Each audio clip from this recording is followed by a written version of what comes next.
É preciso explicar por que o mundo de hoje, que é horrível, é apenas um momento do longo desenvolvimento histórico. E que a esperança sempre foi uma das forças dominantes das revoluções e das insurreições. E eu ainda sinto a esperança como minha concepção de futuro. Jean-Paul Sartre, Prefácio dos Condenados da Terra, de Frantz Fanon. A clarividência é uma virtude que se adquire pela intuição, mas sobretudo pelo estudo. E quer dizer, tentar ver a partir do presente o que se projeta no futuro.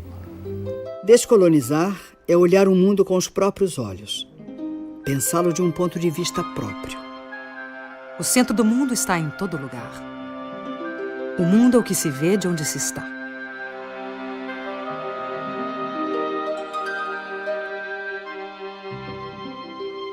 O olhar sobre a primeira globalização vem das viagens de descobrimento e conquista. Os imensos territórios conquistados não estavam desocupados. Em apenas um século, entre 1500 e 1600, dos 80 milhões de nativos existentes na América pré-colombiana, 70 milhões foram exterminados. 2.000 línguas desapareceram com eles. Tupis, quechuas, mapuches tiveram seus territórios ocupados e demarcados arbitrariamente, ignorando-se povos, culturas, línguas, religiões, para facilitar a dominação e o saque de suas riquezas. Os 10 milhões de africanos transplantados para o Brasil, depois de séculos de escravidão nas plantações de cana, de café e nos garimpos das Minas Gerais, ficaram abandonados à própria sorte. A primeira globalização do colonialismo se caracterizou pela ocupação territorial. A segunda globalização começa no fim do século XX, marcada pela fragmentação dos territórios.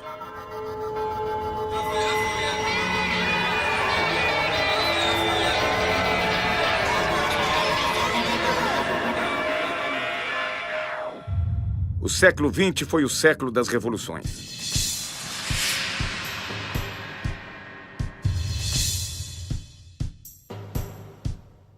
As revoluções tecnológicas transformam as novas conquistas em sonhos de um mundo melhor.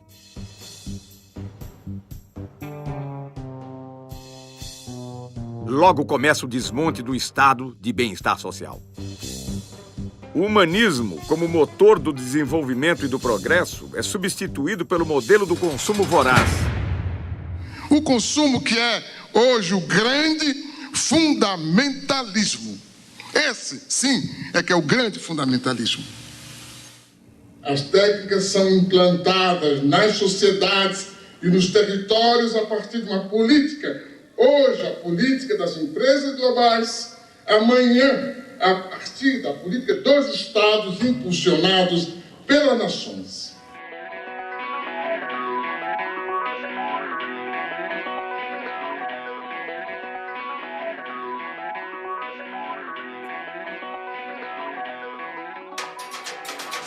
No dia 04, né? 4.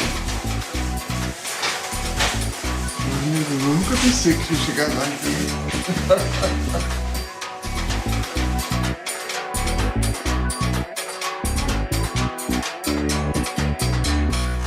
Queria dizer, em primeiro lugar, que eu me considero um intelectual outsider, coisa que é rara no Brasil. Não pertenço a nenhum partido, não pertenço a nenhum grupo, inclusive grupo de intelectuais, não respondo a nenhum credo, não participo de qualquer militância. É difícil ser um intelectual negro no Brasil? Eu creio que é difícil ser negro e é difícil ser intelectual no Brasil. Essas duas coisas juntas dão o que dão, né? É difícil ser negro porque, fora das situações de evidência, o cotidiano ia ser muito pesado para os negros. É difícil ser intelectual porque não faz parte da cultura nacional ouvir tranquilamente uma palavra crítica, né? Por que a opção pela geografia? Eu acho que foi a opção pelo movimento. O fato de eu ter, quando garoto, me impressionado com as populações que mudavam de lugar, que se transportavam de um lugar para outro. Acho que talvez isso me tenha dado uma dimensão da disciplina.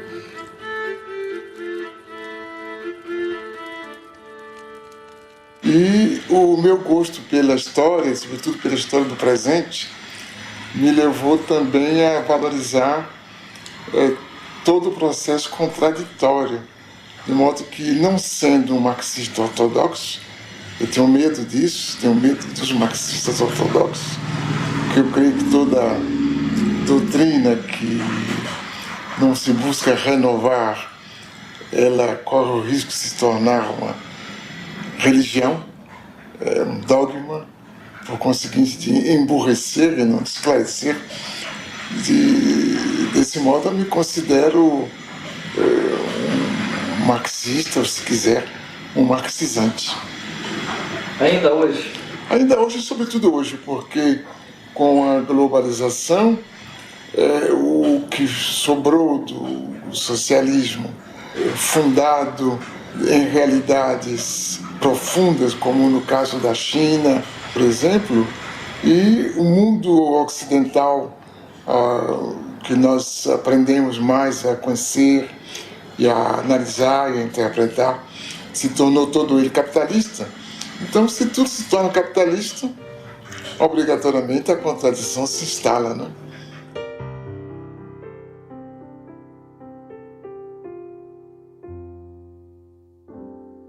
Uma forma de reconhecer o nível de desenvolvimento no planeta é observar a quantidade de luz que as cidades emitem à noite. A foto de satélite revela um nítido contraste entre o desenvolvimento ao norte e ao sul da Terra. A renda dos 500 indivíduos mais ricos do mundo é superior aos ganhos dos 416 milhões mais pobres. Em 1990, um norte-americano ganhava em média 38 vezes mais que um tanzano. Hoje ganha 61 vezes mais. Nunca houve uma oposição tão grande entre um pequeno grupo de países e a maioria esmagadora dos países da humanidade. Então nós temos um terceiro-mundismo em germe muito mais forte do que antes. E uma realidade da dependência muito maior do que antes. E talvez por aí é que vai surgir essa possibilidade de a gente construir um mundo de outra forma. De fato, se desejarmos escapar à crença de que esse mundo assim apresentado é verdadeiro, e não queremos admitir a permanência de sua percepção enganosa, devemos considerar a existência de pelo menos 3 mundos num só. O primeiro seria o mundo tal como nos fazem vê-lo, a globalização como fábula. O segundo seria o mundo tal como ele é, a globalização como perversidade. E o terceiro, o mundo como ele pode ser, uma outra globalização. Nunca na história da humanidade houve condições técnicas e científicas tão adequadas a construir um mundo da dignidade humana. Apenas essas condições foram expropriadas por um punhado de empresas que decidiram construir um mundo perverso. Cabe a nós fazer dessas condições materiais a condição material da produção de uma outra política.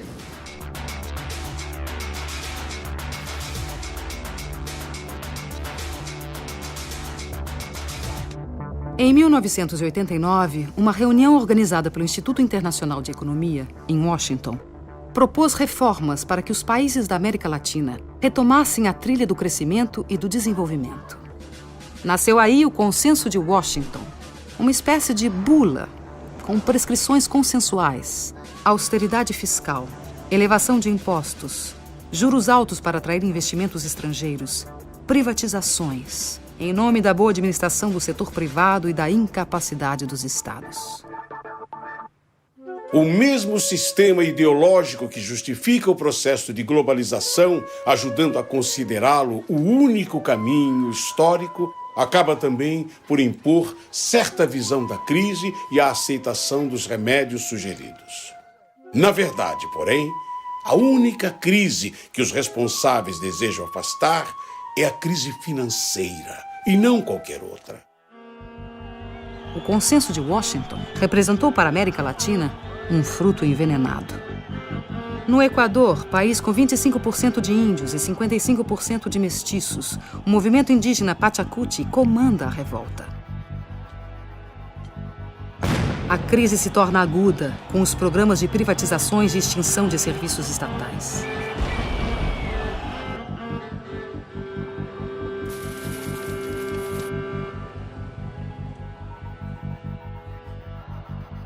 Em janeiro de 2000, a completa dolarização da economia provoca um grave levante popular que termina 15 dias depois com a queda do presidente.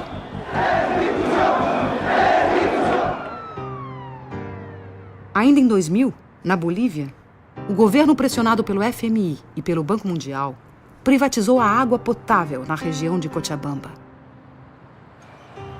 A resposta popular de uma sociedade formada por 70% de índios e mestiços explodiu em gigantescas rebeliões comandadas por movimentos sociais autônomos.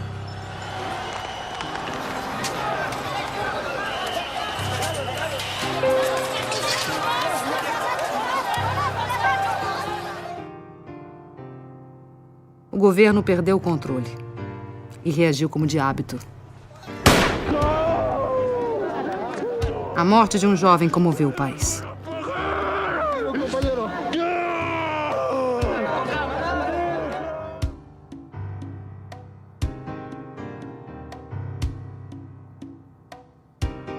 A pressão popular obrigou a desprivatização da água. A decisão e a luta de homens, mulheres, niños e ancianos de todo o povo de Cochabamba. Este es un primer paso que se ha dado, muy pequeño pero importante, de la significación que tiene la democracia. Muchos habíamos pensado que la globalización nos había quitado esa capacidad de poder unirnos, de poder organizarnos, esos sentimientos de solidaridad que la gente tuvo antes, en el pasado, cuando nos contaban sus viejas luchas, nuestros papás y nuestros abuelos. Em seguida, de setembro a dezembro de 2000, mais de 70 pessoas morreram na luta pelo controle do gás e petróleo. Exigíamos la nacionalización e industrialización de nuestros hidrocarburos. Pero como actualmente la clase política que está en el gobierno no nos hicieron caso. De inmediatamente ellos se juegan con el pueblo y todas las leyes y las decisiones que toman en el Parlamento siempre están en contra de los pobres. Nosotros tenemos un lema. Ese lema es el alto de pie, nunca de rodillas. Mira, el kilo de 10 kilos aquí nos está vendiendo a 25 bolivianos y allá a 60 centavos de dólar dice que venden en bruto. Y eso no es justo, señorita periodista, que nos haga de esta manera. Más al contrario, deberíamos de tener nosotros el gas a bajo precio para los bolivianos y para los extranjeros. Hubiese sido en un precio más alto, tal vez así. Pero ni aún así no estamos conformes. No. Aquí queremos que se nacionalice y que se nacionalice. Eso es lo que queremos nosotros. A economia da Argentina foi destruída pela política da ditadura militar e destroçada pelos experimentos do neoliberalismo. Antes la competencia era insuficiente. Teníamos productos buenos, pero muchas veces el consumidor debía conformarse con lo que había sin poder comparar. Ahora tiene para elegir, además de los productos nacionales, los importados. As privatizações e a abertura da economia levaram a uma quebradeira total no país. Fábricas fecharam. Empreendimentos foram abandonados. Trabalhadores converteram-se em cartoneiros catadores de papel.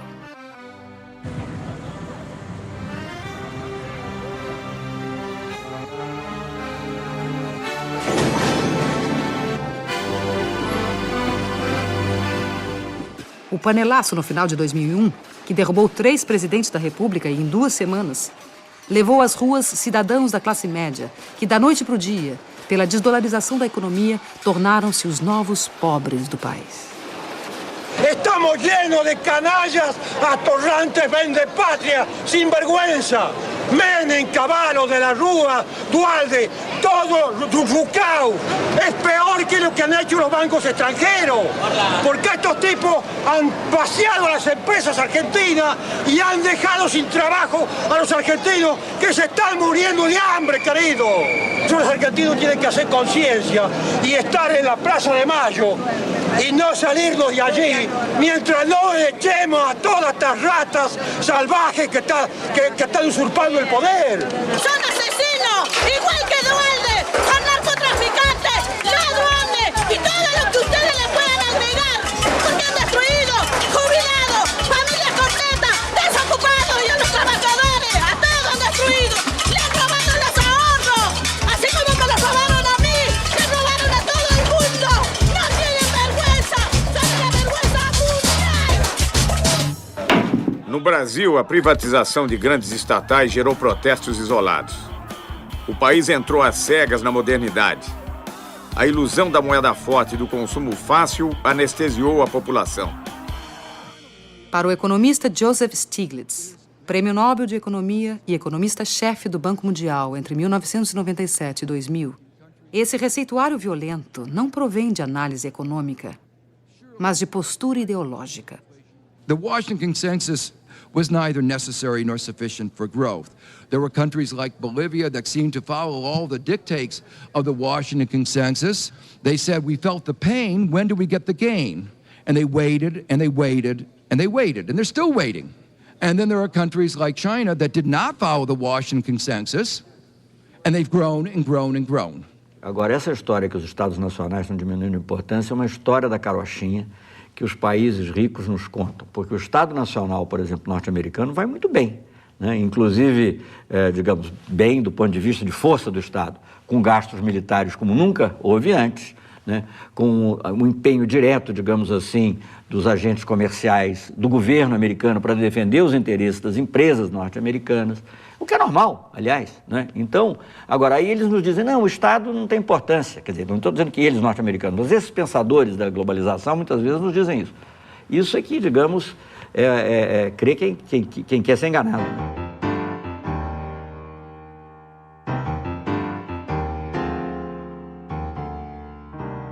O que nós estamos estudando aqui é, sobretudo, essa relação entre globalização, isto é, o grande dinheiro, a grande informação e o território. O território como matriz da vida social, econômica e política. A Boeing, maior montadora de aviões do mundo, é bom exemplo do fornecimento em rede planetária. O modelo 777 recebe componentes de 322 fornecedores em 38 países. E suas 3 milhões de peças, do rebite à turbina, são fabricados por 1.700 intermediários em 37 nações. De onde prosseguem para Everett, onde a Boeing tem o maior edifício industrial do mundo. Na montagem final, a Austrália fornece os lemes de direção e profundidade. O Canadá, a parte posterior das asas. O Reino Unido, os computadores primários de voo. O Japão, os lavatórios. E a Embraer do Brasil, uma peça do leme vertical. As grandes empresas são esse centro frouxo do mundo e que, escapando ao controle dos estados e que se distanciando de uma relação mais obrigatória com os territórios, acaba por lhes permitir uma ação sem responsabilidade. As grandes empresas não têm responsabilidade social, não têm responsabilidade moral, sobretudo, e é por isso que desorganizam os territórios, tanto socialmente como moralmente. O filme Corporation, dos cineastas canadenses Mark Akbar, Jennifer Abbott e Joel Beckham, denuncia a exploração de mão de obra no terceiro mundo. Trata-se de uma divisão internacional de trabalho injusta e desigual. Distribuição de mais pobreza para os pobres e concentração de mais riqueza para os ricos. A Nike transferiu sua produção industrial para países onde não há limites para a exploração de mão de obra.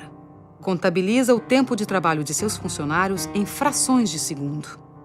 Assim, mascara os verdadeiros valores dos salários pagos.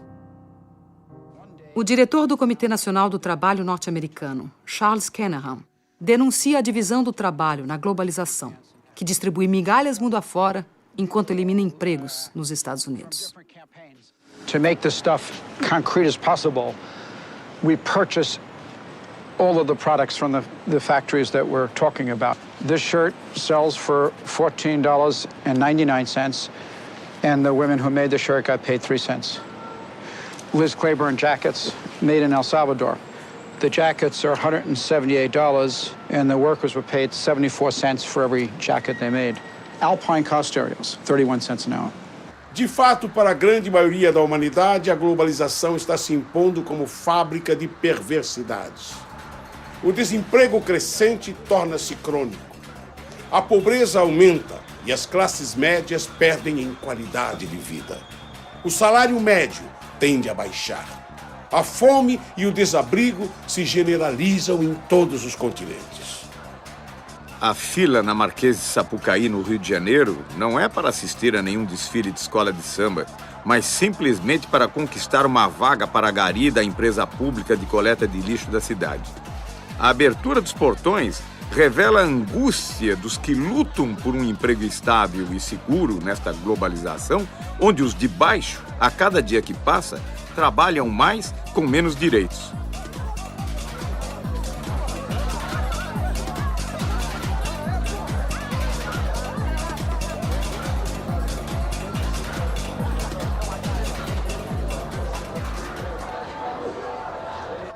O desemprego aparece já como uma coisa normal. Os arautos da globalização e o aparelho de Estado explicam que o desemprego é uma condição para chegarmos a mais globalização. Por conseguinte, sofremos. Aumentam também o número de pobres. Há mais 600 milhões de pobres hoje do que em 1960. 1,5 bilhão de pessoas ganham menos de $1 por dia. E diante disso, a pobreza é tratada com naturalidade. Alô, amigo, alô, chefia. Seu futuro não pode ser decidido à revelia. Lembra daquele tempo em que seu salário ainda valia mais ou menos 50 anos, eu diria. Alô, amigo, alô, chefia. Seu futuro não pode ser decidido à revelia. Se o presente é omisso, aí fica difícil. Tem que botar a mão na massa, dar um jeito nisso. A humanidade se divide em 2 grupos. O grupo dos que não comem e o grupo dos que não dormem, com receio da revolta dos que não comem. Josué de Castro, em Geopolítica da Fome. A gente descobriu uma coisa importante, que a gente produz muito mais comida do que pode comer. E tanto que na Europa, a comunidade europeia dá prêmio a quem deixa de produzir comida. E castiga quem produz mais do que as cotas estabelecidas. Quer dizer, a questão da fome não é a questão de produção de alimentos, é a questão de distribuição. Isso a gente viu quando de certas epidemias de fome na África e na Ásia, os Estados Unidos se recusando a dar ajuda alimentar se certas condições políticas não fossem preenchidas. No caso do próprio Brasil, se há uma parte da população que não come corretamente, Isso é culpa unicamente da forma como nós organizamos a sociedade. Não é que não haja alimento, não é que não se possa distribuir os alimentos. Apenas nós decidimos que alguns não devem comer, porque acaba por ser uma decisão que, se depois de tantos anos a gente aceita tranquilamente continuar discutindo a questão da fome, que me parece uma vergonha. A fome já não nos surpreende. Convivemos com ela cotidianamente, entorpecidos pela realidade que nos cerca. Caso o receituário do Banco Mundial seja seguido, teremos que aprender a conviver com a morte pela sede. There is a move right now to take over all the water resources worldwide. They are calling it, the transnational corporations are calling water blue gold. Hoje, mais de 1,5 bilhão de pessoas em todo o planeta não têm acesso à água. Mais de 3 bilhões de pessoas utilizam água sem tratamento, o que provoca diariamente a morte de 30 mil indivíduos no mundo. Nos últimos 10 anos, as transnacionais da água orquestram uma estratégia de controle do planeta. Empresas do setor têm suas ações fixadas em bolsas de valores dentro da lógica financeira, que nada tem a ver com a lógica da solidariedade.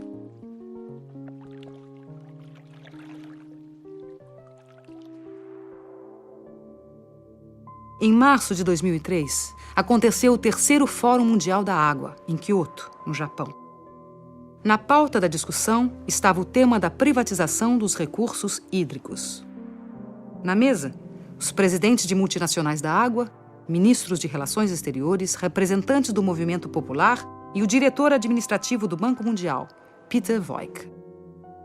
The political question really is who owns water and who gets to control water. Here you're going to hear, or you are hearing, two very, very different visions of a future for water. On one side are those who see water as an economic good, to put water on the open market for sale to the highest bidder. On the other hand, you're going to hear the voice of a growing civil society movement who has a vision of water as a part of the global commons and treated as a public trust for all time by governments everywhere. At what point does a corporation not understand that we do not want you there, and when will you leave? मैं समझता हूं कि अब पूरी दुनिया में ये बात सिद्ध हो गई कि ये डिसेंट्रलाइज्ड वाटर मैनेजमेंट से सारे देश को दुनिया को पानी के लिए बचाया जा सकता है। Oscar Oliveira, o líder da rebelião em Cochabamba, na Bolívia, lança seu grito de advertência em Kyoto. Hace 3 años, después de 5 meses, más de medio millón de personas expulsaron a transnacional Bechtel porque quiso imponer un contrato de privatización totalmente al margen de la voluntad de la población. Varias de las transnacionales que están acá muchas veces manchan nuestra agua con sangre de los ciudadanos. No manchen más sus manos com sangre. Contra todas as evidências da injustiça, o representante do Banco Mundial insiste na política de privatização. Somebody has to pay for water, ladies and gentlemen. And I think we have come up with some practical choices. We haven't covered everything, as some of the speakers said. But in order to come up with the investments which are needed for the poor, and I agree 100% that we have to find ways of serving the poor in a way that they can afford the water. O tom ameaçador do discurso é contestado pelos representantes dos movimentos populares do mundo inteiro.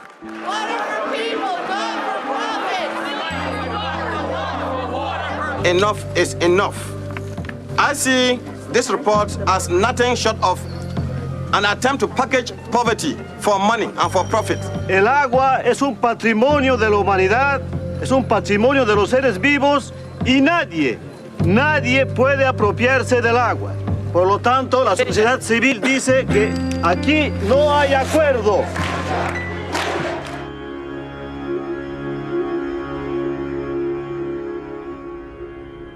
Os astronautas disseram que a única obra humana visível do espaço é a Grande Muralha da China. Esse dragão sinuoso de 23 séculos foi erguido contra as ameaças do deserto, os povos do norte árido, em busca das terras verdes do Império do Meio. O sonho comunista do internacionalismo proletário, incentivado pela Revolução Soviética de 1917, foi aos poucos substituído pelas barreiras construídas em torno da cortina de ferro. A mais célebre foi o Muro de Berlim, erguido em 1961 para separar a pureza do socialismo das desigualdades do capitalismo. Tinha como missão impedir que as pessoas fugissem do glacial paraíso socialista.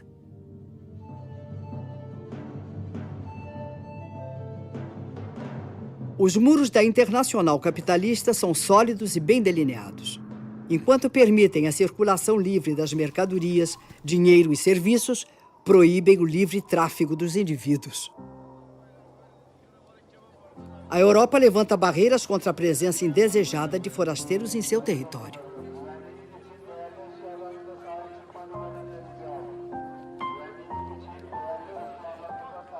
Refugiados frequentemente ficam no meio do caminho, sucumbindo de sede no deserto, afogados no Mediterrâneo, enquanto seus barcos precários naufragam. São ainda explorados pela máfia dos que os transportam clandestina e perigosamente. Os clandestinos são presos e recambiados para seus países. Os descendentes dos povos escravizados pelo colonialismo são excluídos do banquete da globalização. Qu'est-ce qui pousse ces gens, ces jeunes, vers l'Europe? Mais c'est que justement, il n'y a pas de solution. Si vous mettez les économies de ces pays à genoux, avec la complicité de dirigeants que vous avez vous-même installés au pouvoir, mais effectivement, les gens ne vont pas mourir comme ça sans tenter de réagir. Évidemment, une chose peut paraître bizarre. C'est, pour moi en tout cas, toute cette énergie que des jeunes Africains mettent pour aller vivre en Europe. Pourquoi ils ne la mettent pas pour rester chez eux et se battre contre des systèmes politiques corrompus? Nos Estados Unidos, saltar cercas, cruzar rios ou atravessar desertos para vencer os muros que separam a fome do emprego pode provocar muito mais que ferimentos. Podem representar a prisão ou a morte. Armas que mais parecem sair de filmes de ficção científica são utilizadas para impedir a imigração não desejada. As barreiras naturais, o Rio Grande, o deserto e a polícia de fronteira se encarregam do resto. O presidente da República dos Estados Unidos elogia a eficiência do controle de fronteiras para impedir a entrada de brasileiros. Thanks to our actions, Brazilian illegal immigration dropped by 90%. Este controle já custou muitas vidas dos que sonharam um dia fazer a América. Teríamos que recomeçar o debate da civilização, que a gente abandonou. A gente passou a debater o crescimento econômico, né? Se vamos aumentar os juros, se vamos diminuir, se vamos facilitar um pouco de inflação ou não. Mas a civilização na própria quase que não é objeto de discussão. E isso abre espaço para qualquer forma de barbárie como essa, pela qual a gente deixa morrer crianças e velhos e adultos tranquilamente.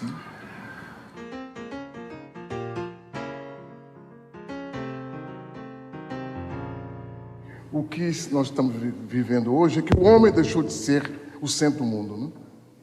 O centro do mundo hoje é o dinheiro, mas o dinheiro no estado puro. O dinheiro em estado puro só é o centro do mundo por causa dessa geopolítica que se instalou, proposta pelos economistas e imposta pela mídia.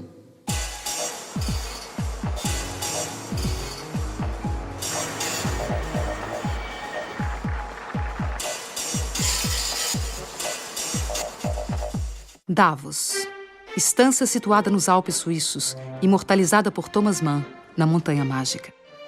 A partir de 1970, a cidade de Davos torna-se berço do pensamento único, dogma sobre a globalização ancorada no livre mercado como trilha para o paraíso. A antropologia moderna registra aí o surgimento do Homo Davos, que apregou o fim da história e propõe a criação de fundos para anestesiar a pobreza. I'd like to offer you $10,000 to help buy you some bed nets. Would anyone else like to be on a team with me and stand up and offer some money and help him as well? 50,000. Thank you. Would anyone else like to stand up and help President Nkapa? President Nkapa needs help today. So if you could just stand up in the room, if you'll be on a team with me, just stand up in the room if you'll help President Nkapa today, because he needs help today. A chamada mídia, ela tem um papel de intermediação que a gente talvez não possa dizer que é inocente, mas não parte dela realmente, ou não é dela o poder. O poder é de um pequeno número de agências internacionais da informação, estreitamente ligadas ao mundo da produção material, ao mundo das finanças, e que controla de maneira extremamente eficaz a interpretação do que está se passando no mundo, né? E de uma forma que se torna clara quando a gente pega os jornais e vê a repetição quase que servil das mesmas fotografias, das mesmas manchetes, das mesmas ideias, dos mesmos debates, que indicam que alguma coisa está por trás de tudo isso, né? O redator de um importante jornal está fechando a edição do dia seguinte sem grandes notícias para compor a primeira página. Chega o fotógrafo e diz: Chefe, tenho a notícia e a foto. Um cachorro raivoso atacou a menininha de 7 anos e ninguém fez nada. Até que esse homem se lançou sobre o cachorro, agarrou pela garganta e matou. O editor exclama, maravilhado: Oh, este homem é um herói. Amanhã, todos poderão ler da primeira página. Valente nova-iorquino salva a vida de menininha. O fotógrafo responde: Pois é, chefe. Só tem uma coisa. O homem não é nova-iorquino. Oh, melhor. Será então... Valente americano salva a vida de uma menininha. O fotógrafo sem jeito diz: Bem, chefe, ele é árabe. No dia seguinte sai o jornal. Extra, extra! Terrorista árabe massacra de maneira selvagem cachorro americano de raça pura! Extra, extra! Como podemos, mesmo assim, admirar-nos de que ali e aqui estourem guerras e corra o sangue, já que a nova ordem mundial que se constrói é baseada numa competitividade sem limites morais. Não há produção excessiva de informação, mas de ruídos. Existem os fatos. As notícias são interpretações desses fatos.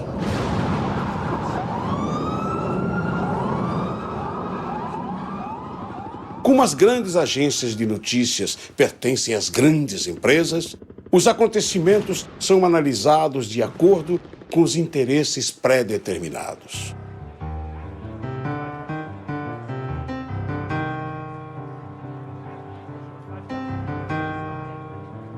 We're gonna bomb them over there.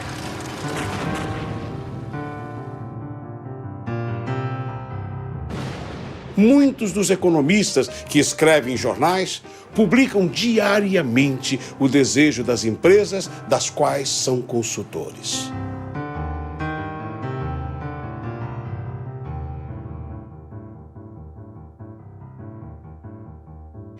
A informação, o grande instrumento da grande finança, a informação, o grande instrumento do processo de globalitarismo, de produção de novas formas totalitárias de vida, mas que manejada por um pequenos grupos de forma inteligente, produz exatamente o efeito oposto.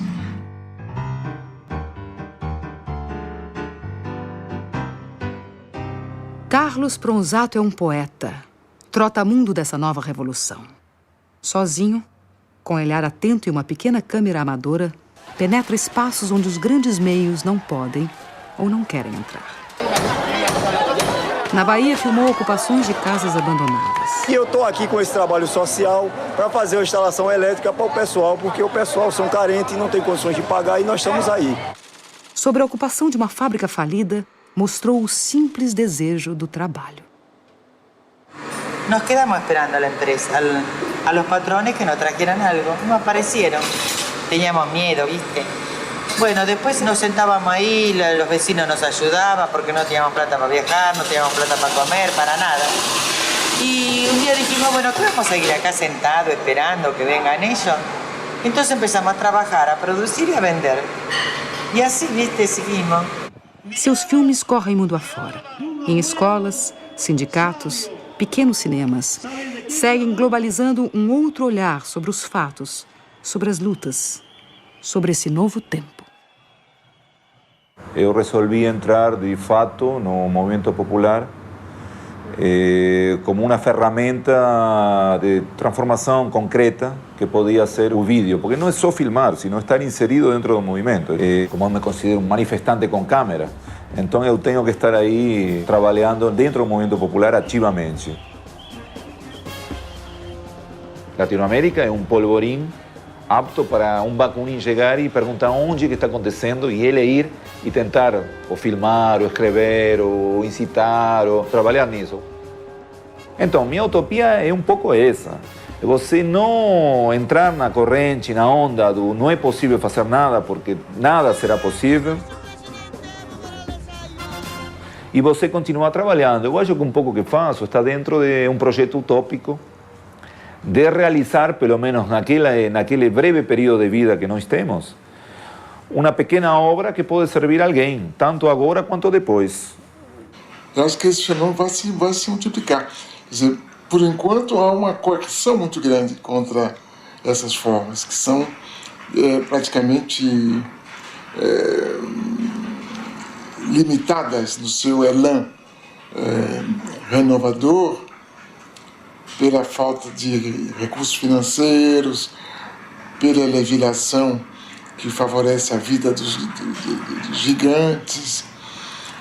Mas eu creio que, como há uma demanda que vem de baixo e que é muito forte, é explosiva, a gente vai certamente daqui a pouco ter outra coisa.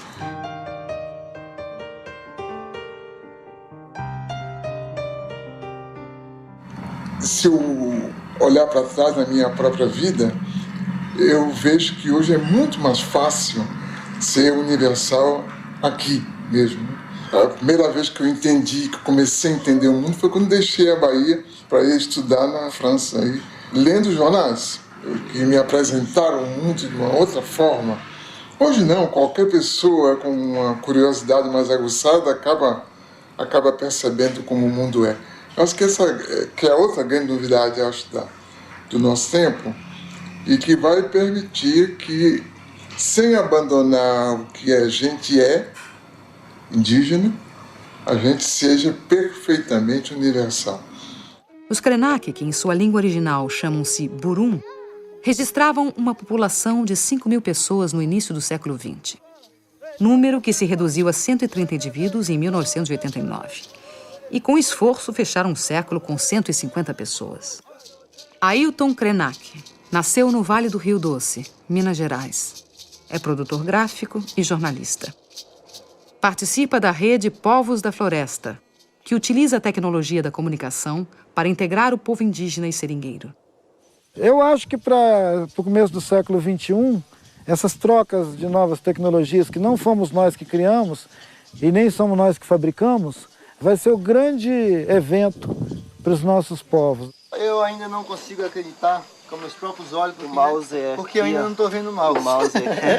Isso para mim é um sonho. Eu não consigo acreditar que isso ainda é verdade. a gente poder acessar a internet aqui da aldeia. Vocês puderam ver que isso aqui não é um brinquedinho, sabe, de ficar teclando. Não, isso é uma coisa de muita importância pra gente, entendeu? Até mesmo porque é a distância. Porque se a gente morasse na beira de uma estrada próxima à cidade, talvez isso não seria tão importante pra gente, porque a gente podia ir na cidade e fazer isso rapidinho. Tirar, trazer. Mas a distância, pelo limite que a gente mora, isso é precioso. Isso chega assim como uma coisa muito, muito grande pra gente, como realmente um sonho.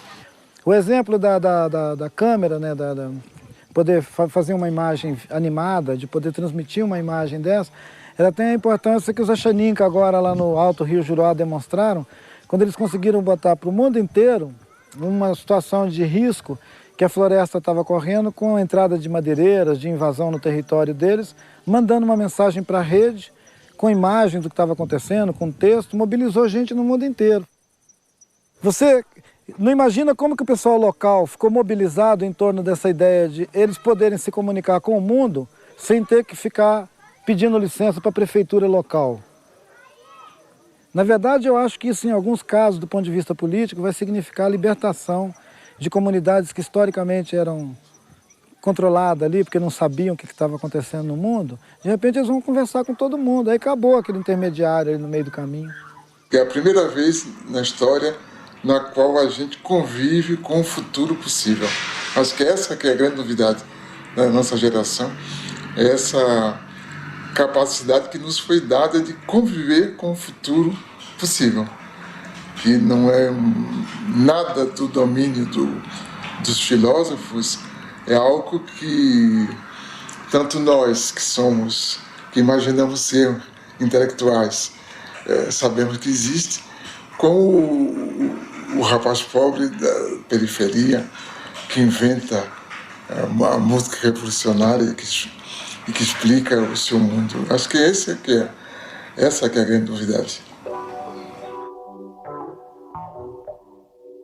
Brasília, conhecida por sua arquitetura arrojada, é uma das cidades mais fotografadas do mundo. Perto de Brasília fica a Ceilândia. É o reverso do cartão postal. Aqui moram muitos dos que trabalham na capital. Respeito todas as quebradas, becos e vielas, quebras cabulosas, satélites, qualquer favela. Todas se parecem muito, só que essa aí é diferente. A Ceilândia é conhecida pelo maior índice de violência da região. Aqui vive Adirley, ex-jogador de futebol, cursou comunicação e tornou-se cineasta. Documenta a arte produzida na periferia, onde seus amigos de infância contam e cantam em rap o cotidiano. Com uma câmera digital, documenta a cultura da periferia. O cinema que a gente quer mostrar é o cinema que a gente experimenta. É a nossa experiência de vida, nada mais que isso. É o nosso ponto de vista só. É a experiência de ser morador de Ceilândia, morador de periferia. É a indignação de não se ver nas telas, vamos dizer assim. Mas eu acho que a possibilidade para esse cinema vem com toda a história do Milton Santos também, né? Que é se apropriar da cultura de massa. Se apropriar de uma câmera hoje que é difícil, ainda é caro, mas é mais viável. Hoje, com uma pequena aparelhagem informática, eletrônica, com meios limitados, também se faz opinião, também se produzem coisas centrais na reelaboração da história. O ex... Sou negão careca da Ceilândia mesmo, e daí? Jamaica, o Marquinhos, Japão... Sou ceilandense, não sou brasileiro. Eles já fazem as bases dele no fundo de quintal aqui, numa casa como essa aqui. A gente se mirou nisso para iniciar esse processo de cinema. Então vamos tentar fazer também um cinema que tenha como exemplo o modo de produção do rap. Parceira subia mandando um recado. Aqui é foda, mas irmão, eu amo essa porra. Ceilândia Norte, resistência, velho, eu tô de boa. Eu curto música de preto, eu curto rap nacional, eu não curto black music. Black music quem curte é os playboy. Não, vou curtir uma black music porque é bonitinho. Agora se falar música de preto, não. Música de preto, não. Pô, que coisa feia. Porra, mãe, eu canto música de preto. Ô, meu filho, fala black music. Até minha mãe que veio do Nordeste quer falar black music. Tá entendendo? Na nossa quebrada a parada é mais quente. Mais de 500 mil e pra eles somos lixo. Lutando pra sobreviver, tratados como bichos escrotos. Ratos de esgoto, vermes rastejantes. Cobras tipos peçonhentos, monstros repugnantes. Terra sem lei, Nova Babel, casa do caralho. Cu do mundo, baixa da égua. Foda-se o que dizem, véi. Ceilândia é minha quebra. Quebra. Até hoje, assim, dentro da cidade, tem muito preconceito com relação ao rap. Rap é música de bandido, é música de preto, é música de marginal, é música de desempregado. Esses caras sofreram pra caramba, cara. O Jamaica conta histórias assim que são geniais no sentido assim, do preconceito que ele sofria de ser um rapper. Olha os nomes dos lugares: Planeta dos Macacos, Caldeirão do Diabo, Vila do Cachorro Sentado. Velho. Onde só tinha bandido, velho. Pra eles só tinha bandido. Eu acho que o rap é um cara de periferia a dar identidade à periferia, a dar nome às pessoas e a contar as histórias da perspectiva deles. Então a gente também está se baseando, tentando fazer cinema nessa perspectiva. Que a ideia é ver dentro da cidade essas formas de solidariedade. E você tem a produção dentro da cidade de formas solidárias que tem expressão econômica e política. Né? Em contraposição com essa produção da violência. Eu acho que há uma multiplicidade de fenômenos de baixo que a gente não dá importância, que a gente dá mais importância chamada violência. Os jornais falam da violência dos bairros, tem bairros mal falados porque violentos. Olhares do Morro está por aí, a gente está olhando tudo o que acontece na comunidade. Mas as outras formas todas de manifestação, que são propriamente culturais, mas que não aparecem com essa aura de cultura que é reservada, digamos assim, a parcelas já privilegiadas que fazem cultura, os outros fazem outras coisas. A gente não admite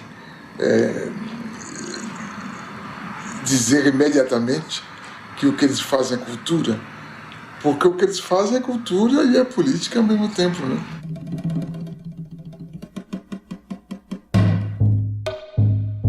Japeri é um município, é o segundo município mais pobre do estado do Rio de Janeiro, e a gente, através do cinema, a gente pode expressar esse nosso movimento, às vezes as coisas que a gente não concorda que tem aqui, a gente joga no cinema e tenta mudar essa realidade. Aqui, acima de tudo, é a superação, de utilizar o que a gente tem na mão e superar até esses mesmos índices de pobreza. E a gente utiliza de pedaço de madeira para fazer grua, de cabo de vassoura para fazer o tripé. Na coletividade, a gente consegue fazer cinema na Baixada Fluminense. A gente partiu de uma necessidade de um resgate da memória e do folclore daqui do município de Japeri. E utilizando numa ficção, que é o marido chegando em casa bêbado e dando satisfação para sua esposa porque chegou bêbado. E a satisfação que ele dá é a partir do folclore de Japeri. Há a possibilidade cada vez mais frequente de uma revanche da cultura popular sobre a cultura de massa, quando, por exemplo, ela se difunde mediante o uso de instrumentos que, na origem, são próprios da cultura de massas. Eu sou lobibicha! Sai! Em pleno século XXI, mas eu não acredito em lobisomem! Sai pra lá! Nesse caso, a cultura popular exerce sua qualidade de discurso dos de baixo, pondo em relevo o cotidiano dos pobres, das minorias, dos excluídos, por meio da exaltação da vida de todos os dias.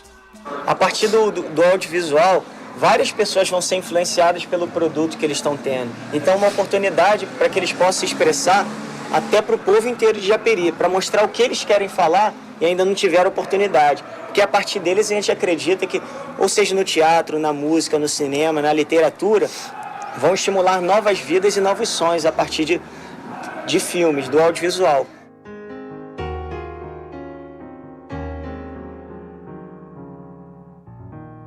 Eu estou seguro de que o período tecnológico da história do homem está terminando. E estamos entrando num período que eu chamaria de demográfico. Tenho medo de usar a palavra popular, porque isso poderia acarretar a destruição prematura da ideia. Os atores que vão mudar a história são os atores de baixo. Então, eles vão agir de baixo para cima. Os pobres em cada país, os países pobres dentro dos diversos continentes, os continentes pobres face aos continentes ricos.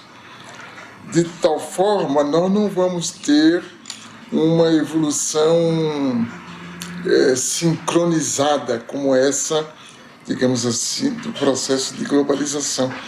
Haverá explosões aqui e ali, em momentos diferentes, mas que serão impossíveis de conter. Vamos tudo queimar isso tudo, senão o Estado não ouve a gente.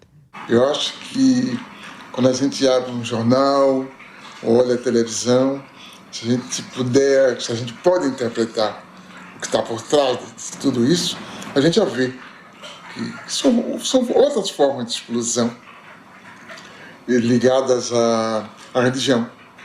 Por exemplo, essas religiões aguerridas, como os muçulmanos, né? Que têm uma formidável força intelectual e moral também nisso, face à nossa civilização greco-ocidental.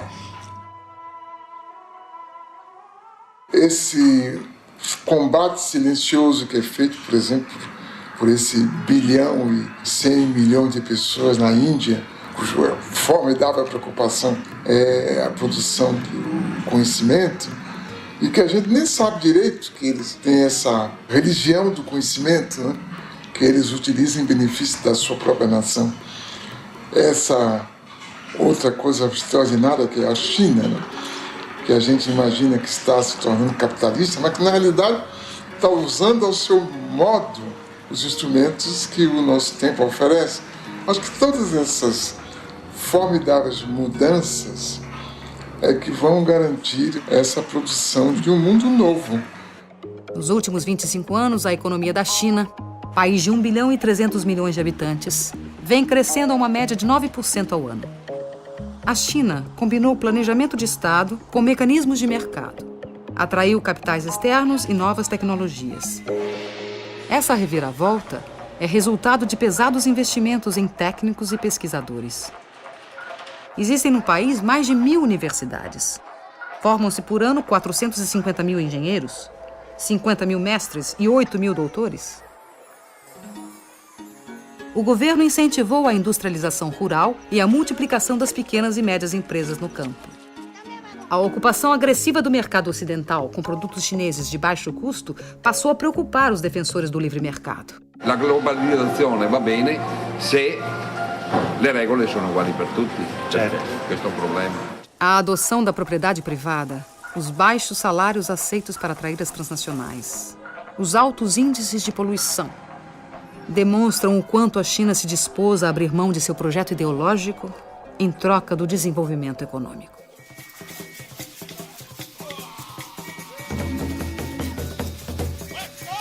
Devemos recusar categoricamente a situação a que os países ocidentais querem nos condenar. O colonialismo e o imperialismo não pagaram suas contas quando retiraram suas bandeiras e suas forças policiais de nossos territórios.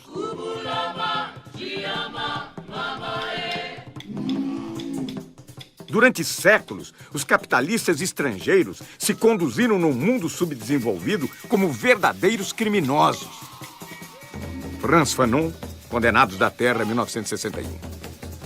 The problems in Africa did not start in Africa. Those problems are caused from people outside Africa coming in, doing this, doing that, setting one group against another group so that they can fight. And while they are fighting, these outsiders are coming in, taking over. You bring in guns. You give them to one group. You make them really hate this other group. So they start fighting, killing each other. Now, after the fighting and the slaughter really gets started, they come in as peacemakers. Africa is still the richest continent on the face of this earth. And yet, look at the suffering. These children are among thousands forced to work in gold mines in Niger, one of the African countries neighboring Benin. Conditions are appalling, the physical risks enormous. but activists say it's just the tip of an iceberg. It's an issue that has now received some international attention. Tragically, it won't be enough to stop the traffic in child slaves. Quand on écoute les gens, on a parfois l'impression que vraiment le monde, le fameux village planétaire, est un endroit où tout se passe bien partout. Hein? Les sociétés sont prospères, il y a la justice, les droits sont respectés, il n'y a pas de corruption, il n'y a rien, sauf en Afrique. On a l'impression que tout est très bien partout, sauf sur le continent africain. Moi, je trouve ça bien drôle quand même. Je trouve ça extrêmement bizarre, cette façon de raisonner. Je crois que le monde entier ne s'est jamais porté aussi mal. On est bien conscient des mécanismes politiques qui sont à l'origine de nos difficultés sur le continent. Il me semble qu'un pays comme le Brésil doit quand même bien comprendre cela.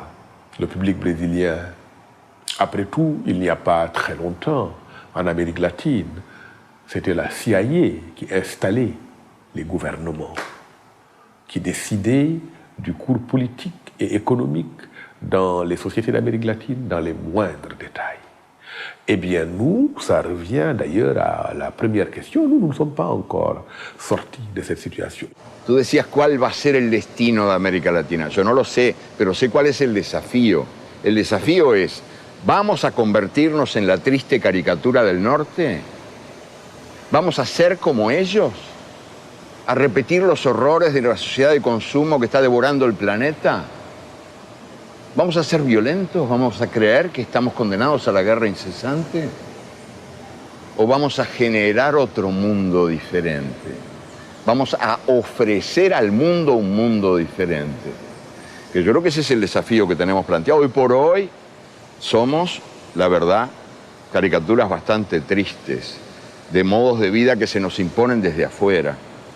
Y estamos gobernados por sistemas de poder que cada día nos convencen de que no hay virtud más alta que la virtud del papagayo, que no hay habilidad comparable a la habilidad del mono, el papagayo, el mono, los que imitan, los ecos de voces ajenas. Nós decidimos ser europeus, né?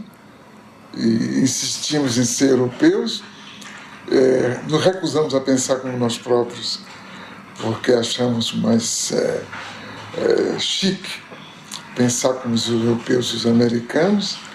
E aí temos uma enorme dificuldade para entender o mundo. E essa enorme dificuldade também nos deixa meio atarantados, meio tolos diante da história que está se fazendo. Daí a própria política brasileira é um pouco perdida, porque nós não sabemos muito o que fazer com o mundo novo, porque não descobrimos as formas de pensar esse mundo novo a partir de nós próprios.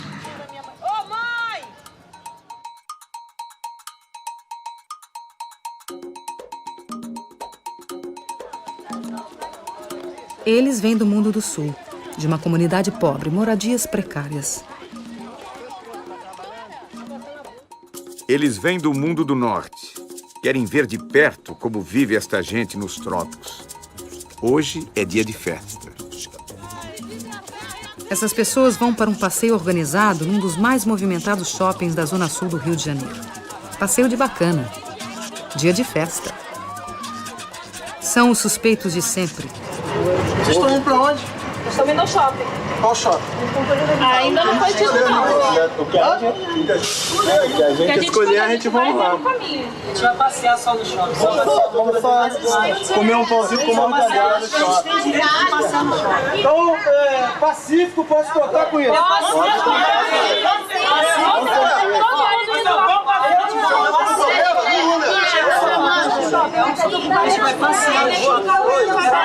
A presença da câmera de televisão serve de salvo-conduto. Então vamos lá. Tem direito, lógico. Sabe que a gente não tinha direito. Tem direito. Os turistas buscam aventura. Vão fazer safari urbano em uma das maiores favelas do Brasil. O passeio na Rocinha inclui paisagem, violão e uma modesta barraca de souvenirs. Ambiente hostil, condições externas extremas, extremamente inóspitas a novas ideias, mobilidade relativa. O meu trabalho é um trabalho tão simples, o que os outros vão dizer? Aí fica difícil para mim. O encontro inesperado entre os habituês do shopping e o sem-teto provoca surpresas. Observam e são observados.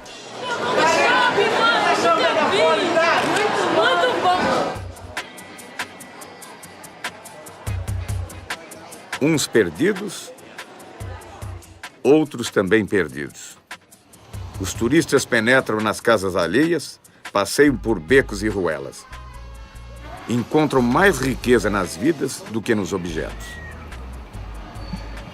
A variedade de brinquedos desperta o desejo nas crianças. Os meninos se divertem como pequenos Ayrton Sennas neste mundo onírico e inacessível. A senhora sonha com uma joia rara. A moça com calça justa.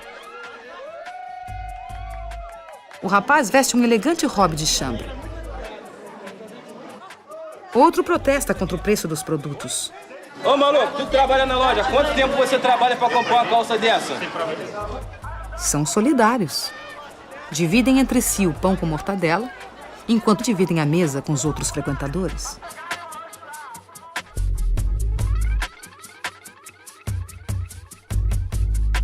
O problema que me parece importante com a globalização é, digamos, a segmentação da formulação dos códigos éticos. Quer dizer, há uma ética dos poderosos, que não chega a ser ética, e há uma outra ética dos que não têm nada. Como também há uma ética dos que desesperados tomam o caminho do que a gente chama de violência, né? Eu creio que essa outra ética, não dos desesperados que praticam a violência gratuita, mas dos que querem grandes mudanças, é cada vez mais compreendida nas camadas mais baixas da sociedade. Mas ela tem contra ela toda uma formulação dessa ética dos poderosos e do direito escrito e da concepção dos juízes e da justiça quanto o que é a convivência social. Não importa. O que importa é que a mudança tem uma base histórica muito forte e ela está ganhando as suas formas de ação, que são inovadoras, são formas de ação surpresivas, formas de ação eficazes, e alguns de nós decidimos apoiá-los, apesar da nossa herança dessa ética que envelhece por incapaz de atender o interesse da maioria. Há essa busca também de melhoria de condições de vida, do sem-teto, do sem-trabalho. Eu acho que isso é a maior coisa que você tem para ter para deixar para os seus filhos, é uma moradia, porque o resto, você lutando, você consegue. Mas você ter um lugar para você voltar, repousar do seu trabalho, é um teto. E se você não tem nada. Você não tem endereço, você não é ninguém. Vergonha! É pai de família! Chega em casa e seu filho não tem comida porque ele pagou o aluguel! Isso é vergonha!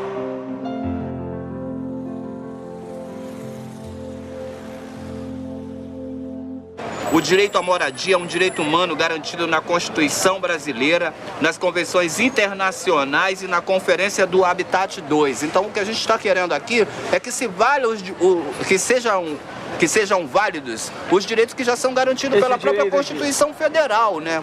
Eu não acredito muito que a gente viva numa democracia, porque eu ainda acredito muito que a gente vive no sistema do capitalismo. Quem manda é quem tem o poder. Quem não tem nada, não tem nada. É tipo um ditado que existe aí, que você vale aquilo que você tem no bolso. Se você vale aquilo que você tem no bolso, no momento eu não valho porra nenhuma, porque eu não tenho nenhum centavo. A primeira providência que tomaram, né, para fazer com que a gente recue da nossa proposta de ocupação foi cortar os serviços essenciais.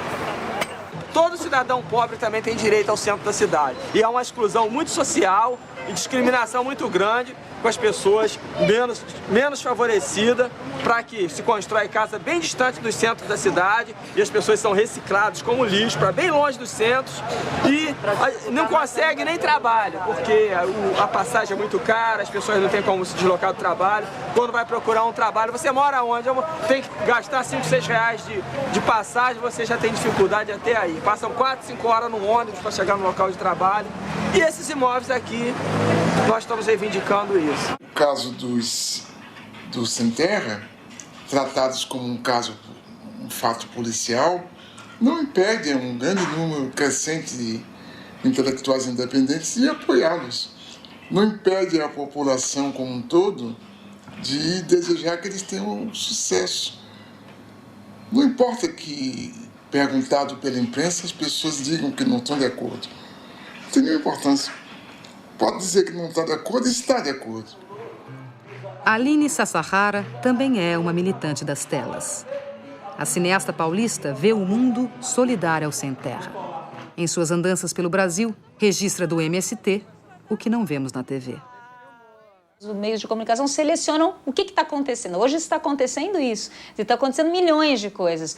Mas as pessoas acreditam que só está acontecendo aquilo. É, de fato, uma forma da gente abrir outras janelas, né?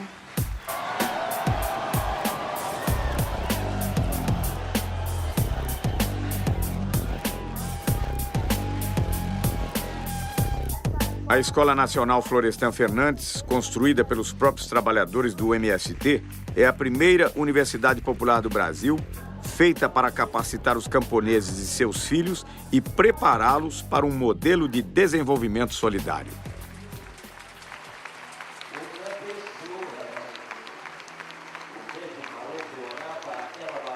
Eu acompanhava o MST, tinha alguma informação e achava incrível eles conseguirem lidar com tanta gente diferente, porque cada um lá com seus desejos, com suas necessidades e tal, e funcionando de uma forma muito organizada para ir contra a maré. A marcha foi um momento de encontro, parecia que todo o movimento estava reunido ali.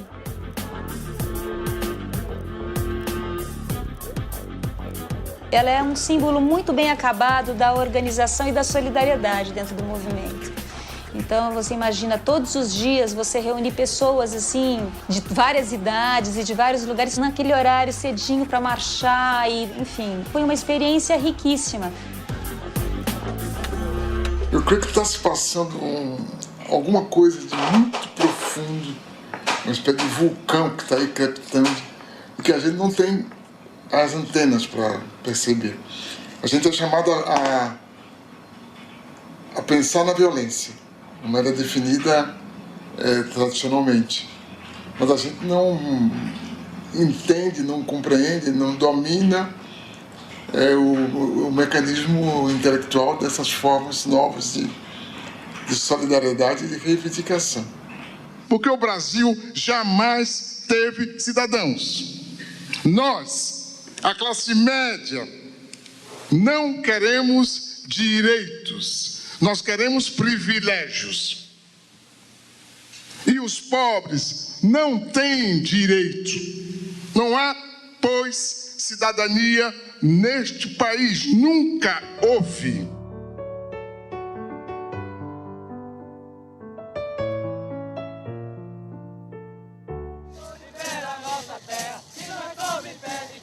As formas tradicionais de democracia já não convencem os mais pobres.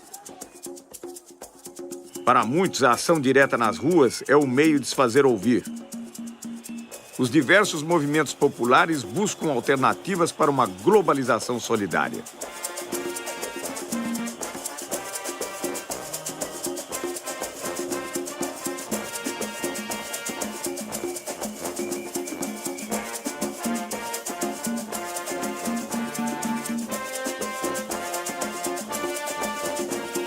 não sei se é bom ou ruim que haja um déficit de organização, porque toda forma de organização é também uma forma de constrangimento na produção de comportamentos completamente livres. Talvez, nesse primeiro momento, não seja ruim essa desorganização se ela for acompanhada da parte dos intelectuais, da produção, da compreensão das condições nas quais estamos vivendo. Mas creio que haveria que buscar formas que eu penso que só a partir do Estado é possível fazer. Não, a partir do Estado? Só a partir do Estado. Não vão ser ONGs, nem instituições do terceiro setor. O senhor várias vezes se referiu ao Estado, inclusive em relação ao intelectual. O senhor não abre mão do Estado? Eu creio que o Estado é indispensável porque as entidades chamadas terceiro setor, primeiro, elas não são abarcativas, elas não podem cuidar do conjunto das pessoas que precisam de cuidados. Segundo, elas acabam obrigadas a cuidar melhor de certos setores e não de outros setores. Enquanto que o Estado, através do exercício da política, a tendência dele é cuidar de todas as pessoas. Quer dizer, essa produção democrática, realmente democrática, que as ONGs ou o terceiro setor não podem, pela sua própria definição, cuidar, porque tem as limitações de sua origem, do seu financiamento, dos seus objetivos. Então o Estado se torna algo cada vez mais indispensável, porque as fontes criadoras de diferença, de desigualdade, são muito mais fortes do que no passado. Então, para desmanchar essas diferenças, para reduzir essas desigualdades, é necessário um Estado que intervenha, um Estado socializante, por conseguinte. Tudo se discute neste mundo, menos uma única coisa que não se discute. Não se discute a democracia. A democracia está aí como se fosse uma espécie de santa de altar, de quem já não se esperam milagres, mas que está aí como uma referência, a democracia. E não se repara que a democracia em que vivemos é uma democracia sequestrada, condicionada, amputada, porque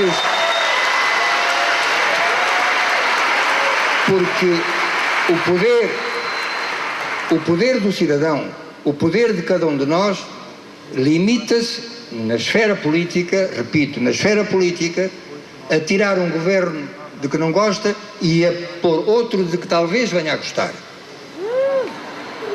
Nada mais. Mas as grandes decisões são tomadas numa outra esfera e todos sabemos qual é.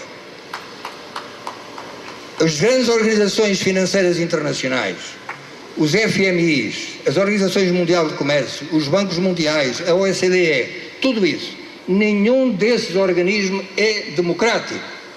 E, portanto, como é que podemos continuar a falar de democracia se aqueles que efetivamente governam o mundo não são eleitos democraticamente pelo povo?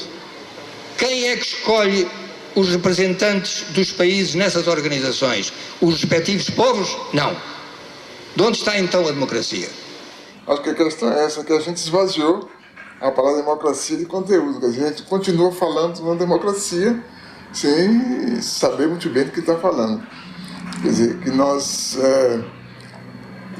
utilizamos uma série de conceitos que vêm de um outro tempo e que se tornaram vazios porque o tempo mudou, o que é conveniente, né? E o que ficou foi o eleitoral. O resto, a representatividade, não é? a responsabilidade, tudo isso perdeu força. A coerência com ideias, a transparência só é possível se os partidos têm claramente ideias, porque senão de que a gente está falando, né? Se a gente não souber o que é que os partidos querem fazer de nós, né?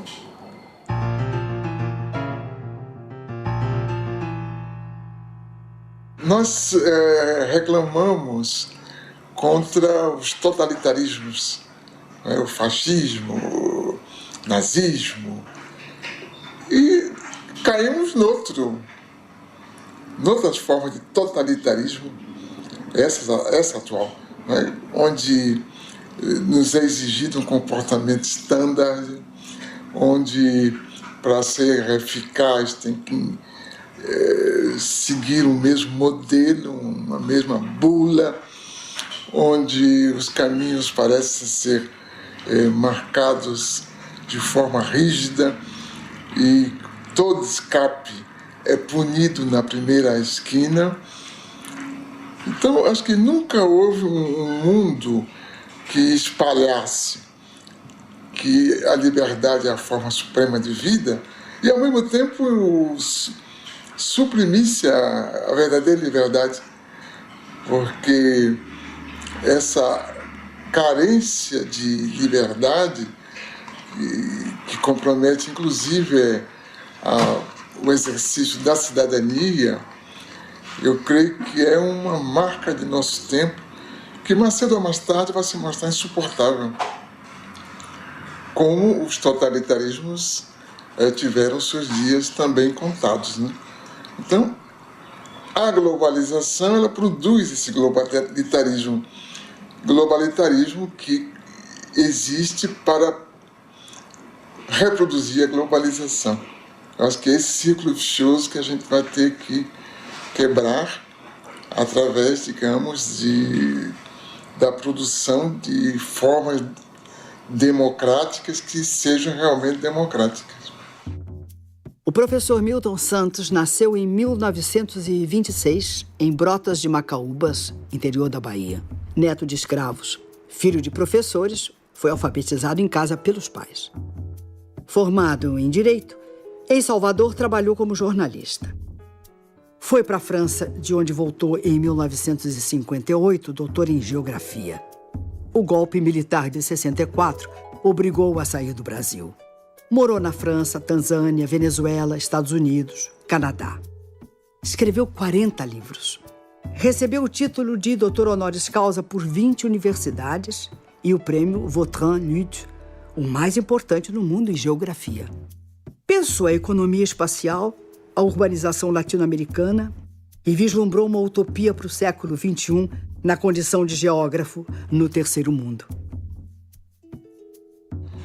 Eu creio que as condições da história atual permitem ver que outra realidade é possível. Essa outra realidade é boa para a maior parte da sociedade. E nesse sentido, a gente é otimista. A gente é pessimista quanto ao que está aí, mas otimista quanto ao que pode chegar.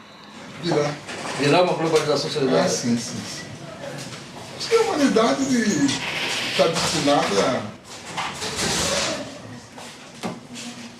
Que bom. Porque, na verdade, nunca houve humanidade, agora que está vendo, né?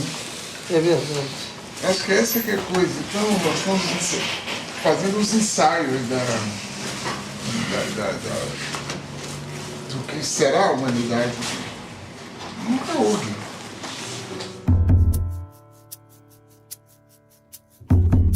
Quando eu me encontrava preso na cela de uma cadeia, foi que eu vi pela primeira vez as tais fotografias em que apareces inteira, porém lá não estavas nua, e sim coberta de nuvens. Terra, terra, por mais distante, o errante navegante, quem jamais te esqueceria. Ninguém supõe a morena dentro da estrela azulada, na vertigem do cinema, mando um abraço pra ti, pequenina, como se eu fosse o saudoso poeta e fosses a Paraíba, terra, terra. Por mais distante, o errante navegante, quem jamais te esqueceria.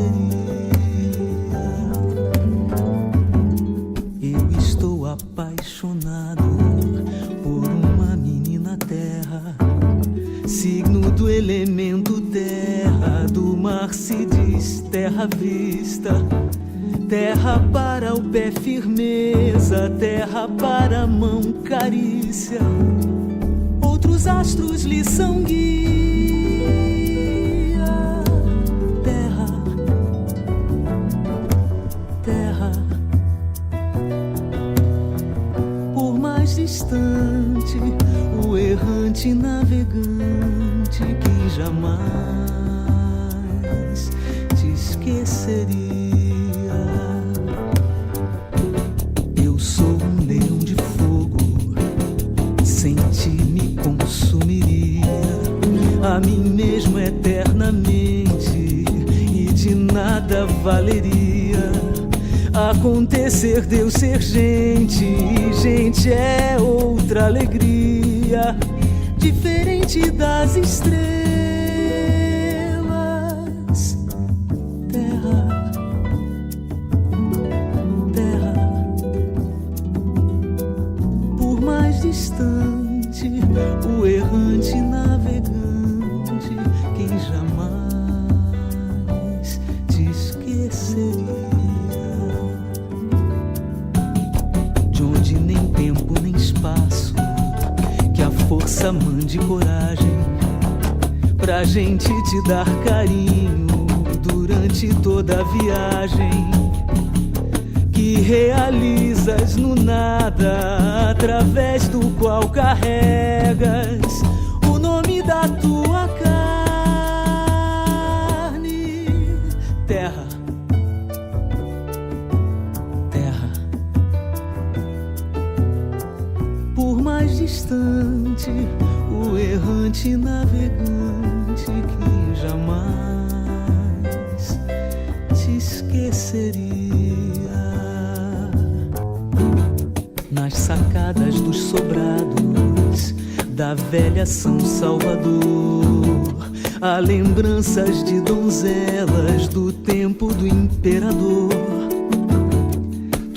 Tudo na Bahia faz a gente querer bem